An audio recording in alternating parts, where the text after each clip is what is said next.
वायु च वन्दे गायत्रीं भारतीं तामपि गरुडमनन्तं भजे रुद्रदेवं देवीं वन्दे सुपर्णीमहिपतिदयितां वारुणीमप्युमां ताम् इन्द्रादीं काममुख्यानपि सकलसुरान् तद्गुरून् मद्गुरूंश्च कामधेनुर्यथा पूर्वं सर्वाभीष्टफलप्रदा तथौ कलौ वादिराजश्रीपादोऽभीष्टदः सताम्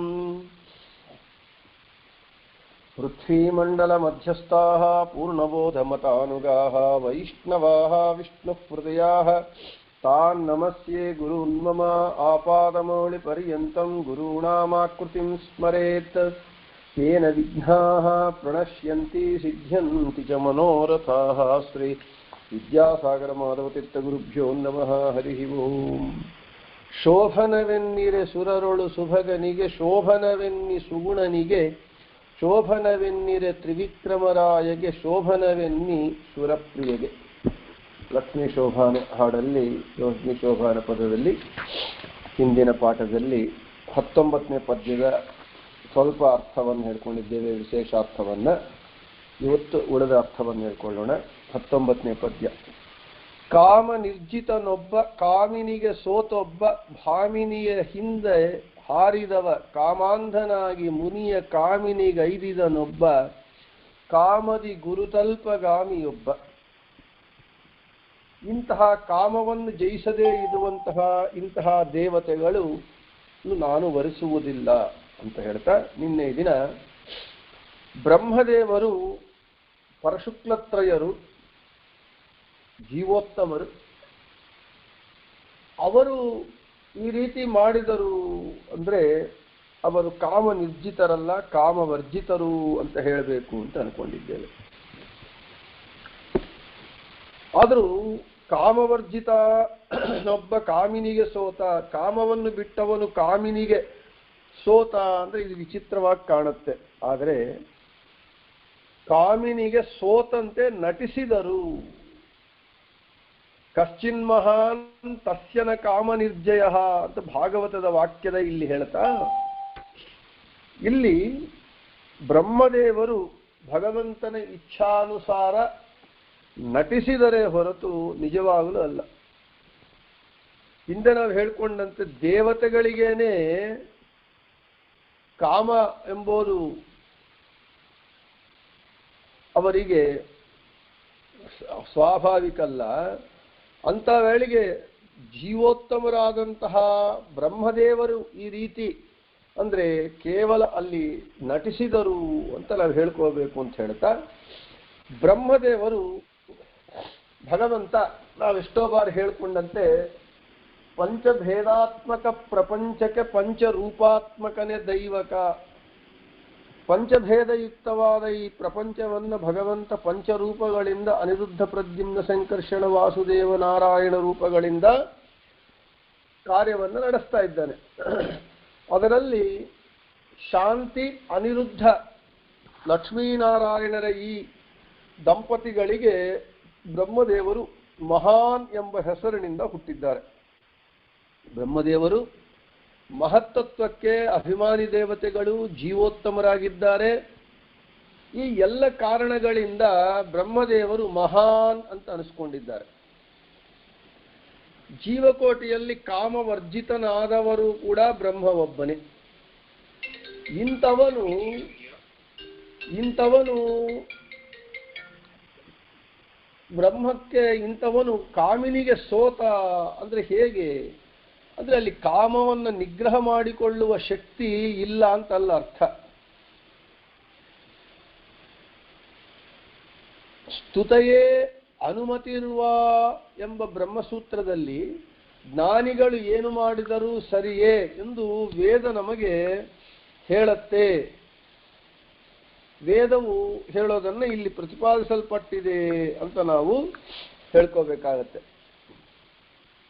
ಅಂದ್ರೆ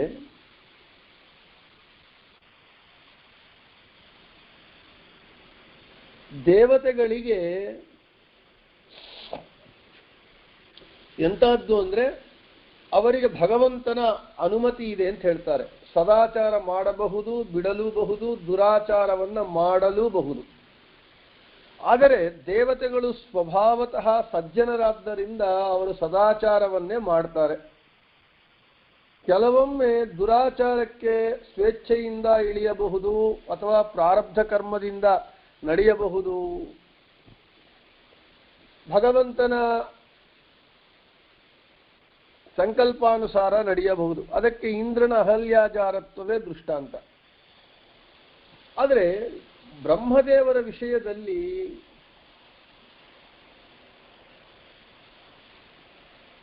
ನಟಿಸಿದ್ದಾರೆ. ಅಸುರ ಮೋಹನಾರ್ಥಕ್ಕಾಗಿ ಬ್ರಹ್ಮದೇವರು ಕೂಡ ಕಾಮವನ್ನು ಜಯಿಸಲಿಲ್ಲ, ಕಾಮಿನಿಗೆ ಸೋತ ಅಂತ ಅನ್ಯಥಾಜ್ಞಾನ ಬರುವುದಕ್ಕಾಗಿ ನಟನೆ ಮಾಡಿದ್ದಾರೆ ಹೊರತು ಬ್ರಹ್ಮದೇವರು ಕಾಮವನ್ನ ಜಯಿಸದೇ ಇಲ್ಲ, ಕಾಮಕ್ಕೆ ಅವರು ಸೋಲಲಿಲ್ಲ ಅಂತ ಹೇಳ್ತಾ ಇದ್ದಾರೆ. ಇನ್ನ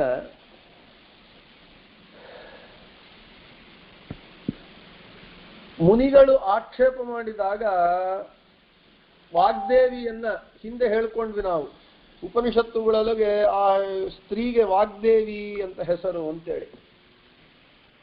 ಮುನಿಗಳು ಪ್ರಾರ್ಥನೆ ಮಾಡಿದಾಗ ವಾಗ್ದೇವಿಯನ್ನು ಬಿಟ್ಟಿದ್ದು ಉಂಟೆ ಅಂತ ಹೇಳಿದರೆ ಅಲ್ಲ. ಯಾಕೆ ಅಂತ ಹೇಳಿದರೆ, ಹಿಂದೆ ಹೇಳಿದಂತೆ ಪಂಚಭೇದಾತ್ಮಕ ಪ್ರಪಂಚಕ್ಕೆ ಪಂಚರೂಪಾತ್ಮಕನೇ ದೈವಕ ಅಂತ ಹೇಳಿ ಅನಿರುದ್ಧ ಪ್ರದ್ಯುಮ್ನ ಸಂಕರ್ಷಣ ವಾಸುದೇವ ನಾರಾಯಣ ಭಗವಂತನು ಪ್ರದ್ಯುಮ್ನ ರೂಪವನ್ನು ತಾಳಿದಾಗ ಲಕ್ಷ್ಮೀದೇವಿ ಕೃತಿ ನಾಮಕಳಾಗ್ತಾಳೆ. ಕೃತಿ ಪ್ರದ್ಯುಮ್ನರಿಗೆ ಸರಸ್ವತಿ ಭಾರತೀಯರು ಹೆಣ್ಣು ಮಕ್ಕಳಾಗಿ ಹುಡ್ತಾರೆ. ಅದರಲ್ಲಿ ಸರಸ್ವತಿಯನ್ನು ವಾಸುದೇವ ಪುತ್ರನಾದ ಬ್ರಹ್ಮನಿಗೆ, ಭಾರತಿಯನ್ನು ಸಂಕರ್ಷಣ ಪುತ್ರನಾದ ವಾಯುವಿಗೆ ಕೊಟ್ಟು ಮದುವೆ ಮಾಡ್ತಾರೆ. ಹೀಗೆಂದಾಗ ಆ ಬ್ರಹ್ಮದೇವರ ಮಗಳು ಸರಸ್ವತಿ ಅಂತ ಹೇಳೋದು ಹೇಗೆ? ಸರಸ್ವತಿ ದೇವಿ ಬ್ರಹ್ಮದೇವರ ಅರ್ಧಾಂಗಿನಿಯಾಗಿದ್ದಾಳೆ, ಹೆಂಡತಿಯಾಗಿದ್ದಾಳೆ. ಇದಕ್ಕೆ ಹೇಗೆ ಉತ್ತರ ಅಂತ ಹೇಳಿದ್ರೆ ಮಧ್ವಾಚಾರ್ಯರು ಭಾಗವತ ತಾತ್ಪರ್ಯ ನಿರ್ಣಯದಲ್ಲಿ ಕೊಟ್ಟಿದ್ದಾರೆ.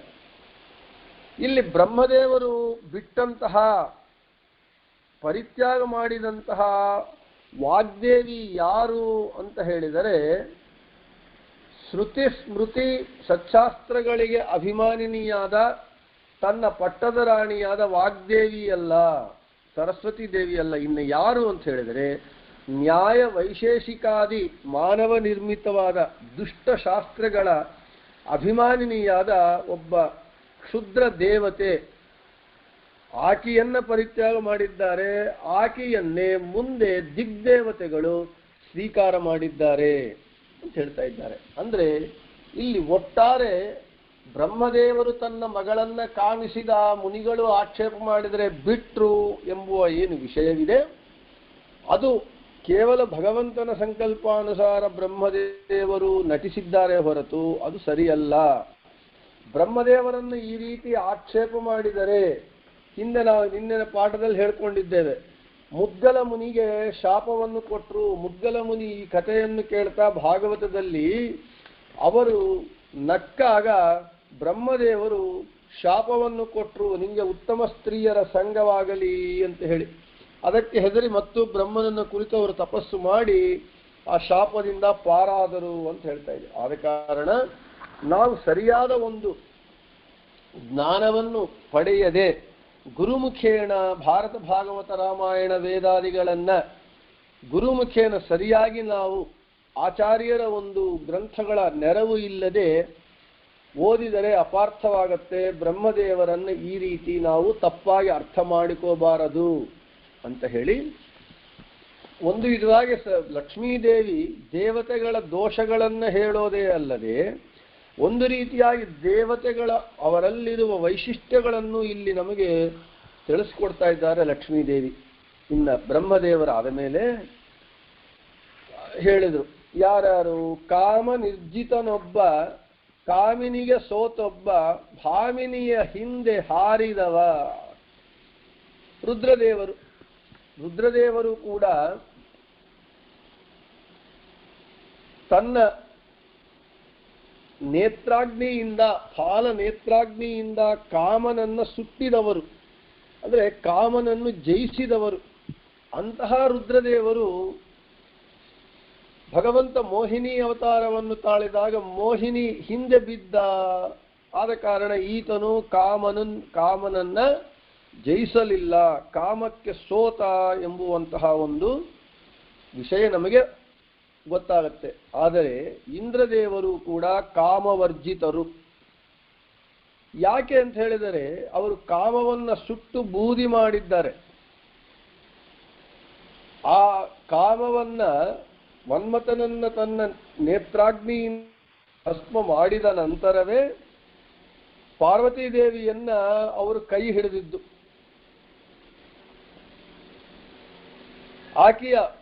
ಆಕೆಯನ್ನು ಪ್ರೇಮದಿಂದ ಸ್ವೀಕಾರ ಮಾಡಿದ್ದಾರೆ. ಅರ್ಧ ನಾರೀಶ್ವರ ರೂಪವನ್ನು ತಾಳಿದ್ದಾರೆ ರುದ್ರದೇವರು.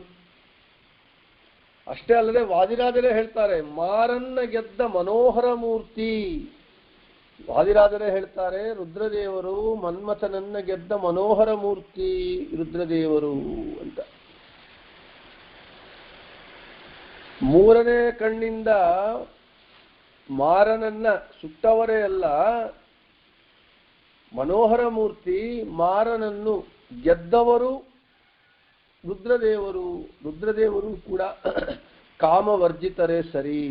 ಆದರೆ ಭಗವಂತ ಅಮೃತವನ್ನು ಹಂಚುವುದಕ್ಕಾಗಿ ಮೋಹಿನಿ ರೂಪವನ್ನು ತಾಳಿದಾಗ ಆ ಮೋಹಿನಿ ರೂಪ ಸ್ತ್ರೀ ರೂಪದ ಹಿಂದೆ ಬಿದ್ದನಲ್ಲ ರುದ್ರದೇವರು, ಹಿಂದೆ ಓಡಿದನಲ್ಲ ಅಂತ ಹೇಳಿದರೆ ಇದು ವಿಷ್ಣು ಮಾಯೆ. ಕೋನು ಮೇತಿ ತರೇನ್ಮಾಯಾಮ್ ಅಂತೆ ಸ್ತ್ರೀ ಸೌಂದರ್ಯಕ್ಕೆ ಎಲ್ಲ ಅಧಿನಾಯಕಿಯಾದ ಸ್ತ್ರೀ ಸೌಂದರ್ಯಕ್ಕೆಲ್ಲ ಕೇಂದ್ರ ಬಿಂದುವಾಗಿ ಅಧಿನಾಯಕಿಯಾಗಿರುವಂತಹ ಮೋಹಿನಿಯನ್ನು ಕಂಡು ಮೋಹ ಪರವಶನಾಗಿ ಬಗಲಿಗೆ ಪಾರ್ವತೀ ದೇವಿ ಇದ್ದಿದ್ದನ್ನು ಗಮನಿಸದೆ ನಾಚಿಕೆ ಬಿಟ್ಟು ಮೋಹಿನಿ ಹಿಂದೆ ಬೆನ್ನಿನ ಹಿಂದೆ ಓಡಿ ಹೋದರು ರುದ್ರದೇವರು. ಕೊನೆಗೆ ತನ್ನ ಮನೋದೌರ್ಬಲ್ಯಕ್ಕೆ ತಾನು ನಾಚಿಕೆ ಪಟ್ಟ. ಆಮೇಲೆ ಭಗವಂತ ಸಮಾಧಾನ ಪಡಿಸಿದ್ದಾನೆ ಅಂತ ಹೇಳಿ ನಮಗೆ ಭಾಗವತ ಹೇಳುತ್ತೆ. ಅಂದ್ರೆ ಇಲ್ಲಿ ಮನೋನಿಯಾಮಕ ಅಧಿಪತಿಯಾದಂತಹ ಎಲ್ಲರ ಮನಸ್ಸಿಗೂ ನಿಯಾಮಕನಾದಂತಹ ರುದ್ರದೇವರೇ ಭಗವಂತನ ಮೋಹಿನಿ ಸುಂದರ ರೂಪವನ್ನು ಕಂಡು ಮೋಹಕ್ಕೆ ಒಳಗಾದರು. ಅಂದ್ರೆ ಅದು ಭಗವಂತನ ಮಾಯೆ, ವಿಷ್ಣು ಮಾಯೆ. ಭಗವಂತನ ಮಾಯೆಗೆ ಸಾಕ್ಷಾತ್ತು ಅವಿಭಕ್ತ ಕುಟುಂಬಿನಿಯಾದಂತಹ ಲಕ್ಷ್ಮೀದೇವಿನೇ ಮರಳಾಗುವಾಗ ಇನ್ನ ರುದ್ರದೇವರು ಮರಳಾಗುವ ಒಳಗೆ ಏನೂ ಇಲ್ಲ. ಅದು ಕೇವಲ ವಿಷ್ಣು ಮಾಯೆ. ಭಗವಂತ ತೋರಿಸಿಕೊಡ್ತಾ ಇದ್ದಾನೆ, ಕಾಮವನ್ನು ಜಯಿಸುವುದು ಕಷ್ಟ, ಆದ ಕಾರಣ ನೀವು ಜಾಗರೂಕರಾಗಿರಬೇಕು ಅಂತ ಸಾಧನೆ ಮಾಡಿಕೊಳ್ಳುವವರಿಗೆ ನಮಗೆ ರುದ್ರದೇವರ ಮೂಲಕ ಭಗವಂತ ತಿಳಿಸಿಕೊಡ್ತಾ ಇದ್ದಾರೆ. ರುದ್ರದೇವರು ಆ ರೀತಿ ನಡೆದುಕೊಂಡಿದ್ದು ಕೇವಲ ಭಗವಂತನ ಇಚ್ಛಾನುಸಾರ, ಭಗವಂತನ ಸಂಕಲ್ಪಾನುಸಾರವೇ ಹೊರತು ರುದ್ರದೇವರು ಕಾಮನನ್ನು ಜಯಿಸಲಿಲ್ಲ ಅಂತ ಹೇಳಬಾರದು. ಯಾಕೆ? ಆ ಕಾಮನನ್ನೇ ತಮ್ಮ ಫಾಲ ನೇತ್ರಾಗ್ನಿಯಿಂದ ಸುಟ್ಟು ಭಸ್ಮ ಮಾಡಿದವರು. ಇದು ಭಗವಂತನ ಮಾಯೆ. ಆದರೂ ಮೇಲ್ನೋಟಕ್ಕೆ ಸ್ತ್ರೀ ಹಿಂದೆ ಬಿದ್ದು ಓಡಿದಂತಹ ರುದ್ರದೇವರು ನನಗೆ ಬೇಡ ಅಂತ ಹೇಳಿ ಲಕ್ಷ್ಮೀದೇವಿ ಹೇಳ್ತಾ ಇದ್ದಾರೆ. ಇನ್ನ ಕಾಮಾಂಧನಾಗಿ ಮುನಿಯ ಕಾಮಿನಿಗೈದಿದನೆಂದು ಇಂದ್ರನನ್ನ ಕುರಿತು ಹೇಳ್ತಾ ಇದ್ದಾರೆ. ಇಂದ್ರನು ಅಹಲ್ಯಾಜಾರ. ಈ ಇಂದ್ರನು ಅಹಲ್ಯಾಜಾರ, ಅಹಲ್ಯ ಗಮನ ಎಂಬುದು ನಮಗೆ ಒಂದು ದೊಡ್ಡ ಪ್ರಶ್ನೆ. ದೇವತಾಧಿಪತಿಯಾದಂತಹ ಇಂದ್ರ ದೇವತೆ, ಮನುಷ್ಯಳಾದಂತಹ ಅಹಲ್ಯಾದೇವಿಯ ಗಮನ ಮಾಡೋದೆಂಬುದೆಂದ್ರೆ ಏನು? ಆಕೆಗಿಂತ ಇಂದ್ರನಲ್ಲಿ ಇಂದ್ರನ ಸಭೆಯಲ್ಲಿ ಅನೇಕ ಅಪ್ಸರಸಾ ಸ್ತ್ರೀಯರಿರುವಾಗ ಅಲ್ಲಿ ಯಾಕಪ್ಪ ಇಂದ್ರ ಗಮನ ಮಾಡಿದ, ಅಹಲ್ಯ ಗಮನವನ್ನು ಮಾಡಿದ ಅಂತ ಹೇಳಿದ್ರೆ ಅಲ್ಲಿ ಕಾಮಾಂಧನಾಗಿ ಇಂದ್ರನು ಮಾಡಲಿಲ್ಲ. ಇಲ್ಲಿ ನಾವು ತಿಳಿದುಕೊಳ್ಳಬೇಕಾದಂತಹ ಮುಖ್ಯವಾದ ವಿಷಯ ಏನು ಅಂತಂದ್ರೆ, ದೇವತಾ ವರ್ಗವೇ ಬೇರೆ, ಮನುಷ್ಯ ವರ್ಗವೇ ಬೇರೆ.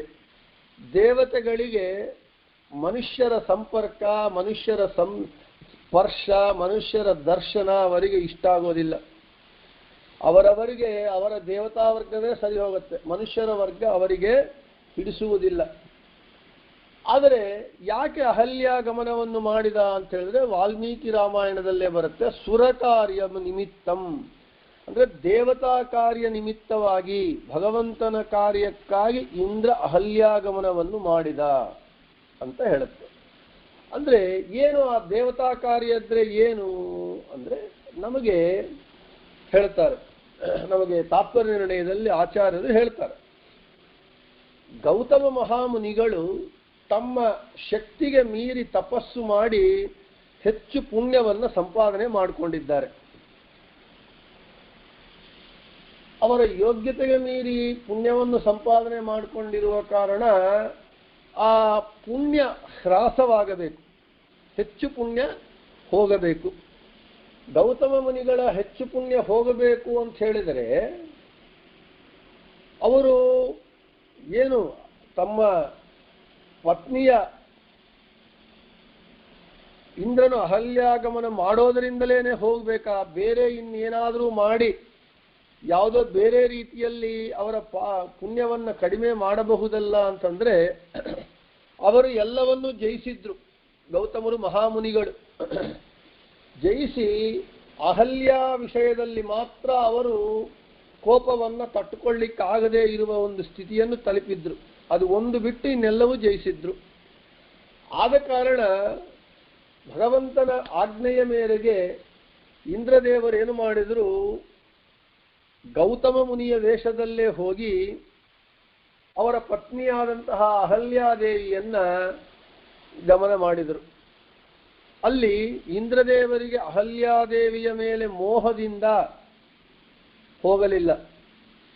ಭಗವಂತನ ಸಂಕಲ್ಪಾನುಸಾರ ಗೌತಮ ಮಹಾಮುನಿಗಳು ತಮ್ಮ ಯೋಗ್ಯತೆಗೆ ಮೀರಿ ಸಂಪಾದನೆ ಮಾಡಿರುವ ಪುಣ್ಯವನ್ನ ಹ್ರಾಸ ಮಾಡುವುದಕ್ಕಾಗಿ ಮಾತ್ರ ಮಾಡಿದರಷ್ಟೆ. ಆದ ಕಾರಣ ಅಲ್ಲಿ ಇಂದ್ರನಿಗೆ ಯಾವ ಪಾಪವೂ ಬರಲಿಲ್ಲ, ಹಾಗೆ ಅಹಲ್ಯಾದೇವಿಗೂ ಯಾವ ಪಾಪವೂ ಬರಲಿಲ್ಲ. ಆಕೆಯ ಪ್ರಯತ್ನವೇ ಅದರೊಳಗೆ ಇಲ್ಲ. ಇಲ್ಲಿ ನಮಗೆ ಈ ಇಂದ್ರನ ಅಹಲ್ಯ ಜಾರತ್ವದ ಒಂದು ವಿಷಯ, ಇಂದ್ರದೇವರಿಗೆ ಅದು ಪಾಪವಲ್ಲ, ನಮಗೆ ಅಹಲ್ಯಾಜಾರ ಅಂತ ಹೇಳಿ ನಮಗೆ ವೇದ ಹೇಳುತ್ತೆ. ಅಂದರೆ ಆ ರೀತಿ ವೇದ ಅಹಲ್ಯಾಜಾರ ಅಂತ ಹೇಳಿ ವೇದ ಸ್ತೋತ್ರ ಮಾಡ್ತಾ ಇದೆ ಅಂತ ಹೇಳಿದ್ರೆ, ಇಂದ್ರದೇವರು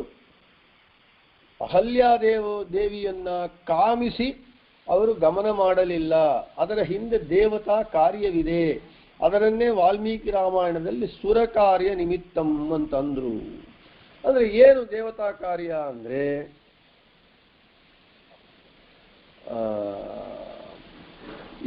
ಗೌತಮ ಮುನಿಗಳು ಅವರ ಯೋಗ್ಯತೆಗೆ ಮೀರಿ ಮಾಡಿದ ಪುಣ್ಯ ಹ್ರಾಸವಾಗಲಿಕ್ಕೆ, ಮೊದಲೇ ಹೇಳಿದಂತೆ ಅಹಲ್ಯ ವಿಷಯದಲ್ಲಿ ಮಾತ್ರ ಅವರು ಕೋಪಿಸ್ಕೊಳ್ತಾ ಇದ್ರು, ಮಿಕ್ಕ ಎಲ್ಲವನ್ನು ಜಯಿಸಿದ್ರು. ಆದ ಕಾರಣ ಅದು ಮಾಡಬೇಕಾಗಿ ಬಂತು. ಆದರೆ ಇಲ್ಲಿ ಏನು ಯೋಗ್ಯತೆಗೆ ಮೀರಿ ಪುಣ್ಯವನ್ನು ಹೆಚ್ಚು ಸಂಪಾದನೆ ಮಾಡಿಕೊಂಡ್ರೆ ನಮಗೇನು ನಷ್ಟ? ಹೆಚ್ಚು ದುಡ್ಡು ಸಂಪಾದನೆ ಮಾಡಿದರೆ ನಷ್ಟ ಏನಿದೆ? ಇರಲಿ ಅಂತಂದ್ರೆ ಹಾಗಲ್ಲ. ಭಗವಂತನಿಗೆ ಏಧಮಾನದ್ವಿಟು ಅಂತ ವೇದ ಹೇಳುತ್ತೆ. ಅಂದ್ರೆ ಬೆಳೆಯುವವರಿಗೆ ಶತ್ರುವು ಭಗವಂತ.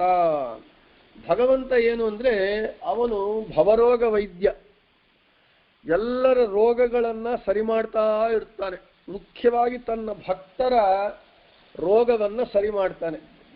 ಉದಾಹರಣೆಗೆ ನಾವೇನ್ ಮಾಡ್ತೇವೆ, ಒಳ್ಳೆ ಇಷ್ಟವಾದ ಬಿಸಿಬೇಳೆ ಬಾತು ಮೊದಲಾದ ಮಾಡಿಸ್ಕೊಳ್ತೇವೆ.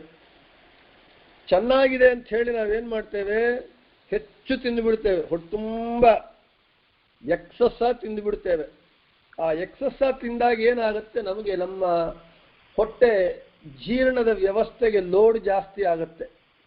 ಆದಾಗ ಏನಾಗುತ್ತೆ, ನಮಗೆ ಅಜೀರ್ಣ ಆಗುತ್ತೆ. ಅಜೀರ್ಣ ಆದಾಗ ಡಾಕ್ಟರ್ ಏನು ಮಾಡ್ತಾನೆ, ನೀನು ಹೆಚ್ಚು ತಿಂದಿದ್ಯಾ, ಅಜೀರ್ಣ ಆಗಿದೆ, ನಿನ್ನ ಜೀರ್ಣದ ವ್ಯವಸ್ಥೆ ಓವರ್ಲೋಡ್ ಆಗಿದೆ, ಆದ ಕಾರಣ ಲಂಕಣಂ ಪರಮೌಷಧಂ ಅಂತ ಹೇಳಿ ಡಾಕ್ಟರ್ ಏನು ಮಾಡ್ತಾನೆ, ಒಂದು ದಿನ ಉಪವಾಸ ಇರು ಅಂತ ಹೇಳ್ತಾನೆ. ಅಂದರೆ ಒಂದು ತುತ್ತು ಆಸೆ ಪಟ್ಟು ಹೆಚ್ಚು ತಿಂದಿದ್ದಕ್ಕೆ ಒಂದು ದಿನವೆಲ್ಲ ಉಪವಾಸ ಇರಬೇಕಾಗಿ ಬರುತ್ತೆ. ಅಂದರೆ ಡಾಕ್ಟರಿಗೆ ಏನಾದರೂ ನಮ್ಮ ಮೇಲೆ, ಪೇಷಂಟ್ ಮೇಲೆ ಏನಾದರೂ ಸಿಟ್ಟು ಕೋಪವೋ, ಅಥವಾ ಪೇಷಂಟ್ ಏನಾದರೂ ಡಾಕ್ಟರಿಗೆ ಶತ್ರುವ ಅಂದರೆ ಅಲ್ಲ. ಪೇಷಂಟಿನ ಒಳ್ಳೆಯದಕ್ಕಾಗಿ, ಅವನ ಆರೋಗ್ಯಕ್ಕಾಗಿಯೇ ಡಾಕ್ಟರು ಉಪವಾಸ ಇಡಿಸ್ತಾನೆ. ಯಾಕೆ, ಇವನು ತನ್ನ ಶಕ್ತಿಗೆ ಮೀರಿ, ಯೋಗ್ಯತೆಗೆ ಮೀರಿ ಊಟ ಮಾಡಿದ ಕಾರಣ. ಹಾಗೆ ಇನ್ನೊಂದು ದೃಷ್ಟಾಂತ, ನಾವು ಕಾರ್ಗೋ, ಗಾಡಿಗೋ, ಟೂ ವೀಲರ್ಗೋ ಗಾಳಿ ಹೊಡೆಸ್ಕೊಳ್ತೇವೆ. ಪೆಟ್ರೋಲ್ ಬಂಕಲ್ಲಿ ಫ್ರೀ ಏರ್ ಅಂತ ಹೇಳ್ತಾರೆ. ಅಂದರೆ ಪೆಟ್ರೋಲ್ ಹಾಕ್ಸ್ಕೊಂಡ್ರೆ ಫ್ರೀಯಾಗಿ ಗಾಳಿ ಹೊಡೆಸ್ಕೋಬಹುದು. ಫ್ರೀಯಾಗಿ ಗಾಳಿ ಬರುತ್ತೆ ಅಂತ ಹೇಳಿ ನಾವು ನಮ್ಮ ಕಾರಿಗೆ 35 LBs ಗಾಳಿ ಹೊಡೆಸ್ಕೋಬೇಕು.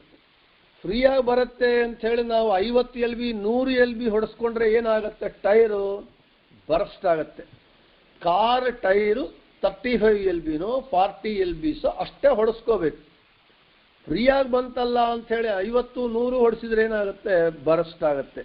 ಅಂದರೆ ಆ ಟೈರ್ ಯೋಗ್ಯತೆಗೆ ಮೀರಿ ಹೊಡಿಬಾರ್ದು. ಹೊಡೆದಾಗ ಏನು ಮಾಡ್ತಾನೆ, ಅವ್ನು ತೆಗೆದು ಬಿಡ್ತಾನೆ. ಬೈ ಮಿಸ್ಟೇಕ್ 50 LB ಹೊಡೆದ್ರೆ 15-10 LB ಕಡಿಮೆ ಮಾಡ್ತಾನೆ. ಯಾಕೆ, ನಮ್ಮ ಸುರಕ್ಷಿತವಾಗಿ ನಾವು ಕಾರ್ ಪ್ರಯಾಣ ಮಾಡಬೇಕು, 2 ವೀಲರ್ ಆಗಲಿ 4 ವೀಲರ್ ಆಗಲಿ. ಹಾಗೆ ಭಗವಂತ ತನ್ನ ಭಕ್ತರನ್ನು ರಕ್ಷಣೆ ಮಾಡ್ತಾನೆ. ಯಾರಾದರೆ ಅವರ ಯೋಗ್ಯತೆಗೆ ಮೀರಿ ಪುಣ್ಯವನ್ನು ಮಾಡಿರ್ತಾರೋ, ಆ ಯೋಗ್ಯತೆಗೆ ಮೀರಿದ ಪುಣ್ಯವನ್ನು ಕಡಿಮೆ ಮಾಡಬೇಕು. ಅದೇ ಏಧಮಾನ ದ್ವಿಟ್, ಬೆಳೆಯುವವರಿಗೆ ಶತ್ರುವು. ಗೌತಮ ಮಹಾಮುನಿಗಳು ಅವರ ಯೋಗ್ಯತೆಗೆ ಮೀರಿ ಪುಣ್ಯವನ್ನು ಸಂಪಾದನೆ ಮಾಡಿದ್ರಾದ ಕಾರಣ ಅವರ ಪುಣ್ಯ ಹ್ರಾಸ ಆಗಬೇಕು, ಕಡಿಮೆ ಆಗಬೇಕು ಅಂತ ಹೇಳಿದ್ರೆ ಅವರಕ್ಕಿಂತ ದೊಡ್ಡವರಿಗೆ ಶಾಪ ಕೊಡಬೇಕು. ಇಂದ್ರ ತಾರತಮ್ಯದಲ್ಲಿ ದೊಡ್ಡವನು. ಆದ ಕಾರಣ ಗೌತಮ ಮಹಾಮುನಿಗಳ ಪುಣ್ಯವನ್ನು ಕಡಿಮೆ ಮಾಡಿ ಅವರ ಪುಣ್ಯ ಎಷ್ಟೋ ಅಷ್ಟೇ ಮಾಡುವುದಕ್ಕೆ ಭಗವಂತನ ಆಜ್ಞೆಯ ಮೇರೆಗೆ ಇಂದ್ರದೇವರು ಅಹಲ್ಯಾಗಮನವನ್ನು ಮಾಡಿದ್ದಾರೆ ಹೊರತು ಮೋಹಿಸಿ ಕಾಮಿಸಿ ಮಾಡಿದ್ದಲ್ಲ. ಅದಕ್ಕೆ ವಾಲ್ಮೀಕಿ ರಾಮಾಯಣದಲ್ಲಿ ವಾಲ್ಮೀಕಿ ಮಹರ್ಷಿಗಳು ಸುರಕಾರ್ಯ ನಿಮಿತ್ತಂ ಅಂತ ಮಾತ್ರ ಹೇಳಿದರು. ಆದ ಕಾರಣ ಇಲ್ಲಿ ಇಂದ್ರದೇವರು ಮತ್ತು ತನ್ನಿಂದ ಆ ದಂಪತಿಯರ ಒಂದು ಮಧ್ಯ ಅಗಲಿಕೆ ಬಂತು ಅಂತ ಹೇಳಿ ಭಗವಂತನನ್ನ ಪ್ರಾರ್ಥನೆ ಮಾಡ್ತಾರೆ. ರಾಮದೇವರು ಬಂದು ನಿಜವಾಗಲೂ ಇಂದ್ರದೇವರು ಅಹಲ್ಯಾದೇವಿ ಇವರು ತಪ್ಪನ್ನ ಮಾಡಿದ್ರೆ ರಾಮದೇವರು ಅನುಗ್ರಹ ಮಾಡ್ತಾ ಇರಲಿಲ್ಲ.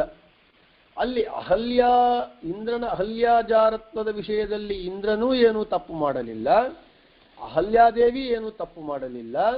ಧರ್ಮದ ಮೂರ್ತಿಯಾದ ರಾಮಚಂದ್ರ ಏನು ಮಾಡಿದ, ಇಂದ್ರನು ಅಹಲ್ಯಾದೇವಿ ತನ್ನ ಭಕ್ತರೇ ಆದ ಕಾರಣ ಇಂದ್ರನ ಪ್ರಾರ್ಥನೆಯನ್ನು ಮನ್ನಿಸಿ ಗೌತಮರ ಶಾಪವನ್ನು ಕೊಟ್ಟರು.